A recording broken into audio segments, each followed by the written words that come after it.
ஆட்சி அமைச்சிருவாங்களா? அது நம்ம வந்து பார்த்தீங்கன்னா அப்படி சொல்லிட்டோம்னா நம்ம இந்த தேர்தல் நம்ம நடத்த தேவையில்ல சார். இந்த தேர்தலே வேணாம்.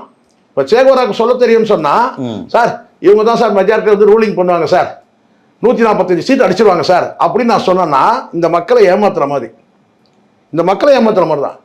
ஏன்னா நீங்கள் சொல்லலாம் இருக்கிறதுல யார் வந்து ஹையஸ்ட் வருவாங்க, இதுதான் கணிப்பு, ஹையஸ்ட் வரும் கண்டிப்பாக டிஎம்கே வரும்.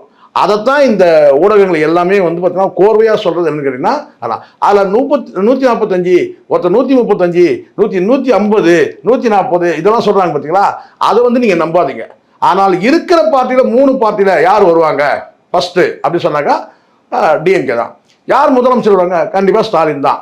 அப்போது இந்த இடத்துல ஒரு விஷயம் வந்து முதல்ல வந்து பொய்யாயிடுச்சு. என்ன பொய்யாயிடுச்சுன்னு கேட்டிங்கன்னா, ஆட்சி மாற்றம். அந்த ஆட்சி மாற்றம்ன்றது வந்து பார்த்தீங்கன்னா அதிமுக நோக்கி இருந்ததுனாக்கா அதிமுக ஆட்சிக்கு வராது.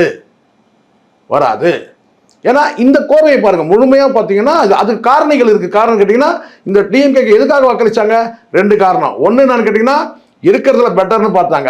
ரெண்டாவது என்னன்னு கேட்டிங்கன்னா அவங்க கிட்ட இருந்த ஆட்சி அதிகார பலம், பணபலம், அதை தாண்டி வந்து பார்த்தீங்கன்னா இந்த இனிமேல் வரக்கூடிய ஸ்கீம் எது, இந்த 8000 ரூபாய் அந்த கூப்பன்.